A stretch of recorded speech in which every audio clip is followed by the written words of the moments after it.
Welcome, everybody, to our next executive in residence, Jonathan Friebert, who is the Senior Manager of Public Policy at Amazon. We are thrilled to have you join us tonight to be with the Trachtenberg School's Executive in Residence program for spring 2025. This is the second semester we're doing this, so it's been really fun to hear the insights from our alumni and to have this opportunity. So we thank you for our time this evening.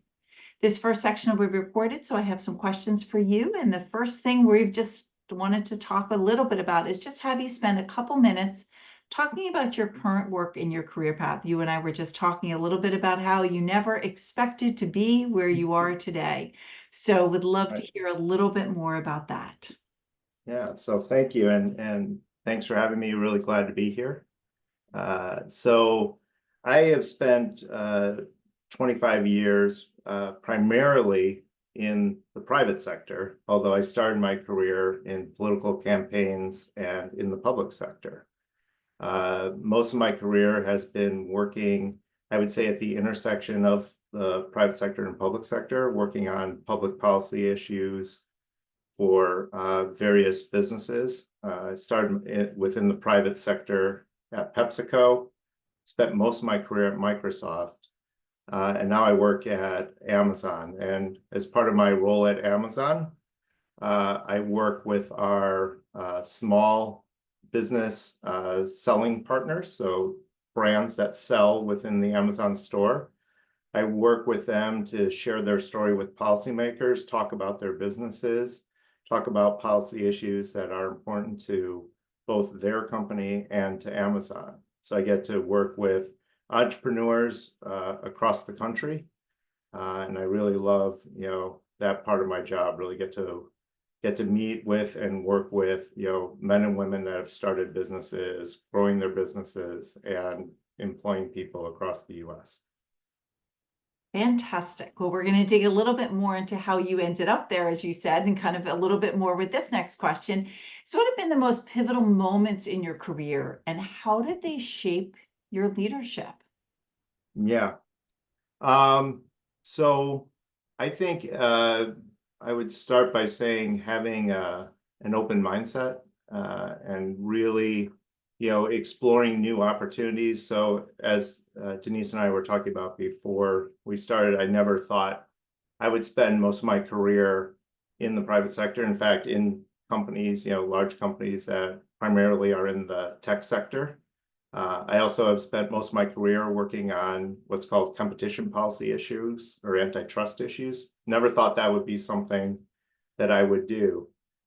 So really, I think, some of those pivotal moments in my career entailed just taking some risks, taking some calculated risks.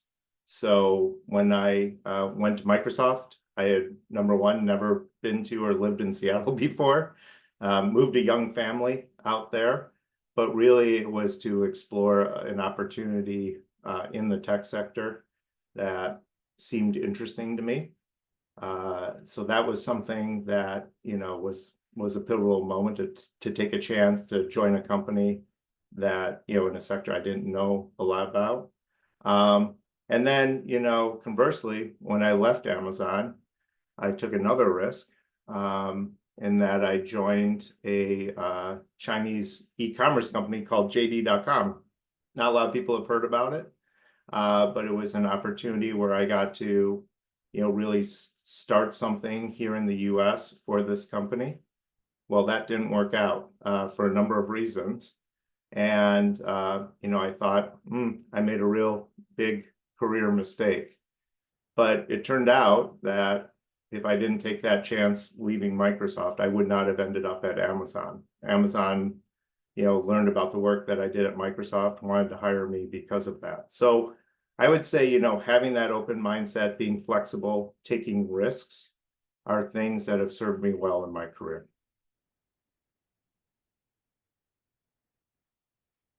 Ask you a quick little follow-up with that, Sure. because we often get that question. How did you know it was the right risk to take? How did you weigh that decision? Yeah, great question.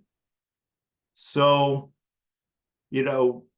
whenever I think one is taking risks, I would call it calculated risk, at least in my experience. So I tried to do my homework, do my research. So in the case of leaving Microsoft, a successful, well-known company, to go to this unknown company, I really took a look at like what they stood for, where they were going as a company.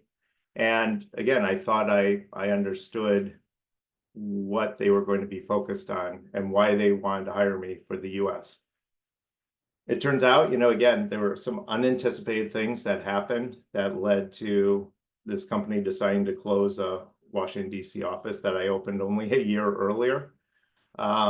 So, you learn from those things. But like I said, if I wasn't willing and kind of open to learn about new things and take that chance, I wouldn't be where I am today, which is at a very happy place at Amazon, growing a team there, and doing some work helping our small business sellers. Now, the next question that we were kind of delves a little bit more, and I'm going to ask you to kind of maybe think a little bit more about this, particularly when you're thinking about some of our students who are here today, maybe earlier in their career, because we talk about how you navigate those challenges or setbacks, and what advice would you have? When you were in the moment finding out that this office was being closed, or mistakes that you made, whether it's big decisions like that or actually in your job where you've made those, in that moment, right? Not the hindsight of like, oh, it turned into this. How did you manage that in the moment, finding out that office was closed or something you've done in the job, to not let it kind of derail you, but rather kind of keep you moving forward? Yeah, that was a tough day when I when I got this call from, China, that they were closing the office, and it was very sudden, somewhat unexpected. So, I think again, I want to go back to sort of having this positive mindset, and having, again, faith in your abilities. And I also think, some of the flexibility that I was talking about before. So during that period, after they closed the office, and again, I had moved my family from Seattle to Washington, D.C. For this role. So that was another move with my family. But, having that support system in place, I think, was important. But, being able to take a step back, reflect upon, the things that be open to new opportunities, tap into your network. So, building a good network and earning trust with colleagues throughout the years that I've worked with, I think really helped in that regard. So having, again, leaving companies on good grounds, or leaving your jobs on good grounds, I think really helps. So, how I got the Amazon job was because a former employee at Microsoft who I had worked with, who worked at Amazon, referred me to the position. And it was not someone who I worked very closely with at Microsoft, but it was someone who knew about the work that I had done there, and understood that I had something to offer. And again, I think that's what's really helped me in my career, is being able to stay focused, maintain good relationships, earn trust, deliver on what's expected, and even exceed some of that. So I think those sorts of things really help in one's career. Great. Next question is kind of pivoting a little bit more into what do you think differentiates you as a leader, and how has your leadership style evolved over time? And Yeah. how did what things factored into that evolution? Yeah. So I think there's two things that I as I reflect upon that I think is important. So one is, I try to, when I'm listening to either colleagues or folks that are working for me, I try to listen and check my assumptions. And what I mean by that is, oftentimes when we're talking with people, we may be playing something in our heads, what we think we're hearing. And so just taking a moment, asking questions, asking open-ended questions, making sure I understand what's being told to me, I think is really important. And that's something I do try to do, within Amazon, within, again, external groups that I work with, or even with some of our selling partners. sellers, who are talking to me about issues or concerns that they have. So really, really listening, slowing down, checking assumptions. So that's number one. I think number two, with the folks that work for me, these are folks who, again, have worked hard, have earned trust with me, have demonstrated that they're capable of achieving their goals. So one of the things that I try to do is really empower them, make sure that they have ownership of the work product that they're trying to deliver. And then really, with leadership or with other folks within Amazon, really try to push, them forward so that they can share the story about the successes that they're having in the job. At the same time, we understand that, mistakes happen. Not everything is always a success. And so, I also try in terms of empowering folks that are working for me, making sure that they know that they make a mistake, or if something doesn't reach the goal that we thought it would, being able to sort of learn from that. And I think that's another aspect that I think is important with leadership. Fantastic. And our last question before we open it up to Q&A from our attendees, it's either or you could do both, is what is one leadership lesson you wish you had learned earlier in the career, or a piece of professional advice that you received in your career that's really resonated with you? Yeah.